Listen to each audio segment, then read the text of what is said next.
What's up, my people? So, getting into today's episode of General Hospital, yo, TJ had a little backbone today.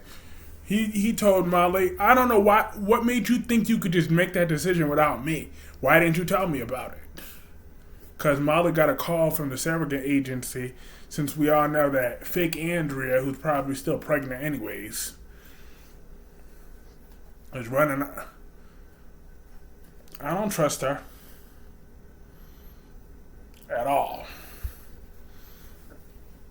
But he don't want to rush to do another surrogate thing. Because he even said, but it felt rushed the first time. So he's not ready to reinvest his energy into that or his money into that either, into another one. So she needed to just cool her jets. And she looked kind of shocked that he actually stood his ground with her. I'm like, as he should. Because screw that. Just because her little eggs ain't working right now. Like I said, I'm not gonna let anyone forget that the condition that she has is treatable, okay? So she could have her own damn baby.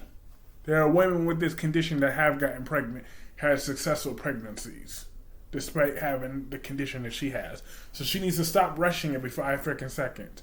You see, Janet Jackson had a baby at 50, so this ain't the freaking the 1950s anymore. This is a different century, different time, different decades.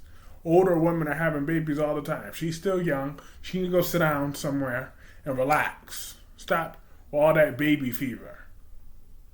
Like, it's a little bit much. So I'm glad TJ put her in her place. But she still went to that place to go meet this next potential surrogate anyway. So her ass still didn't listen, just went one ear out of the other with her. She should have just canceled it all together.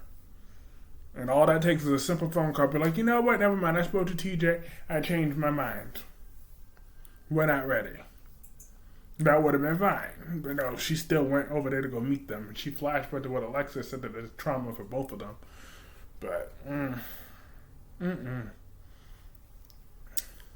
But moving on from that, let's talk about Miss Clark. That's what I heard her last name. To be clear, I'm not related to this woman. I never saw this lawyer a day in my life, so I ain't claiming her. But she was sitting over there questioning him about, okay, did she know during his first visit that there could have been cancer? Because Finn shut up and said, I'm not speaking nothing else without my attorney present. And I don't blame her. With her. With that divorce court judge haircut that she got going on, I don't trust her ass. I ain't saying nothing to that lawyer. She care about the hospital. She don't care about things. And then I didn't appreciate Elizabeth's little stupid attitude. Like, Elizabeth got that entitled attitude with Portia, and Portia had to remind her, like, look, I'm not the enemy here, okay? I'm not the freaking enemy. Look, I'm doing my job for the hospital. So, you could take your white privilege ass somewhere else. And Elizabeth's like, oh, yeah, well, I understand. I know that it's not your fault, even though I'm sorry for making it seem like it was your fault. I'm like, bitch, yeah, you are making it seem like it's her fault. It's not her fault. So, relax. Elizabeth, Finn got to go through the proper procedures just like anybody else. If it was another doctor that she wasn't sleeping with, she wouldn't care all this much. So, please, Elizabeth, stay in your seat. You don't need to be questioning Portia about nothing. Yes, Finn had to go get her permission to go treat the patient, and Portia said, all right, fine, yeah, I'm going to log in to go do that. And it was that. That is what that is. Yes, you need authorization because this is typical procedure. This ain't about you. Because if Portia shows y'all favoritism, and then guess what? Y'all lose the lawsuit, and the hospital has to go bankrupt again. Then what's that going to do to all the patients? Like, the world does not revolve around Elizabeth and the men in her bed. So, get over it. Now, moving on from that, we had Sonny and Dante. Those were interesting scenes because that's when now they finally know that Austin is dead. Apparently, though, Austin got murdered in Pawtuck. He wasn't at his apartment in Port Charles. He was in Pawtuck when he got murdered. So that's how you know my Ava didn't do it. My Ava ain't slumping for no Pawtuck. Please. She ain't doing none of that. So, Sonny automatically thinks it was Ava that did it, but it was not my Ava. My Ava did not do no such thing. So they're going to leave my Ava alone. She did not murder Austin. Probably Nicholas did. No, correction. Probably not my Nicholas did. Slight correction has been completed. But because he was asking about Mason's sentence, because Sonny said if it was up to him, Mason would be in prison for the rest of his life. Life with no parole. Well, Sonny, at one time, you were up for prison for life with no parole, and at one time you wanted Ava in jail for the rest of her life. So, do we really trust your judgment, Sonny? But, Sonny caught Dante up to speed and told him how things working for Mason and Austin have been working for Cyrus, and that he mentioned that day player Betty, that day playing grifter Betty, that non-trustworthy Betty, that petty Betty Crocker, who I hope this was her final mention on this show ever, because she ain't never coming back. Ever, ever, ever will the character of Betty ever be returning to General Hospital. If there's going to be another name, it will be another lady named Betty. But it won't be no Betty Crocker.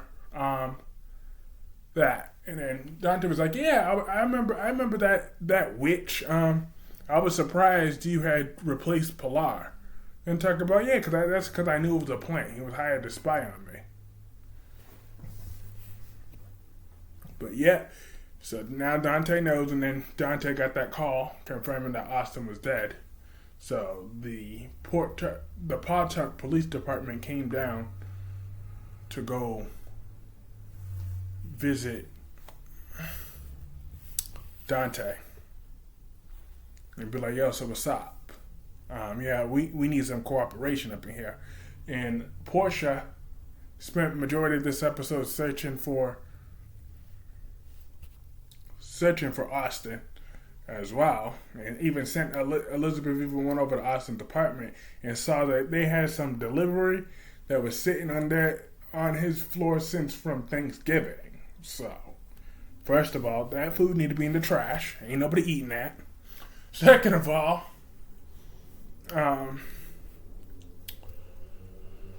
R.I.P. Austin.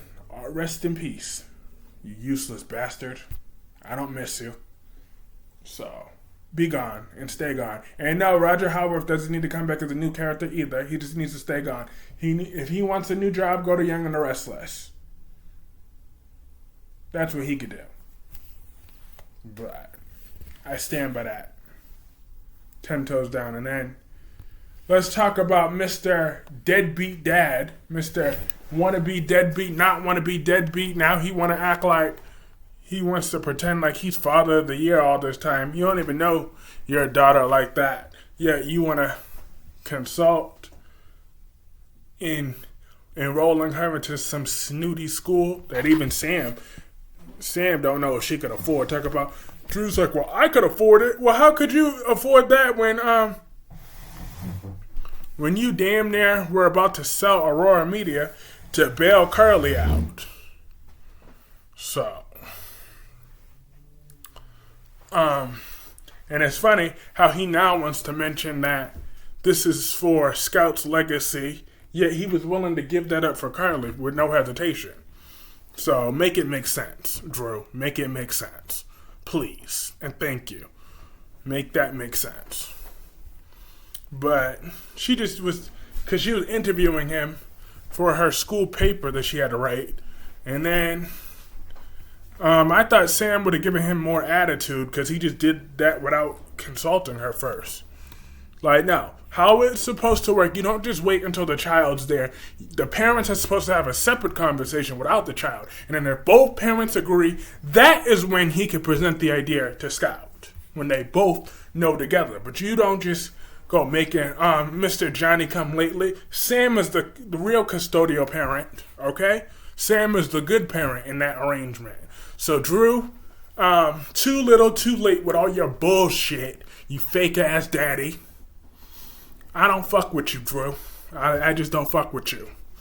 So, there's that. But no, you don't make no decisions like that without Sam. And your little girl don't even want to go to that school. She don't even want to go. Now what? She just said that to try to please you because you barely usually have any time for her because you're always up Carly's skirt. So... good. Scout don't want to go to that little snotty school, all girls school. She asked to go there? No. You let her go where her friends are already at. She don't need to be no little snob. She don't want to be a snob. So, Drew can miss me with that. Ooh, I can't stand that man. Just, ooh. He makes me so angry. He do. He make me mad.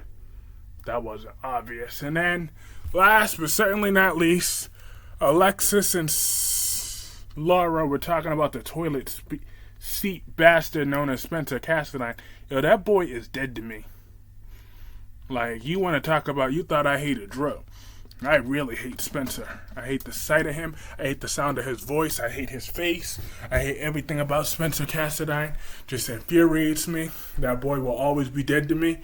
I'm never going to give him a chance unless Nicholas Betchel or somebody else comes into the role of Spencer Cassadine. But as long as this piece of shit is here, I don't fuck with him at all.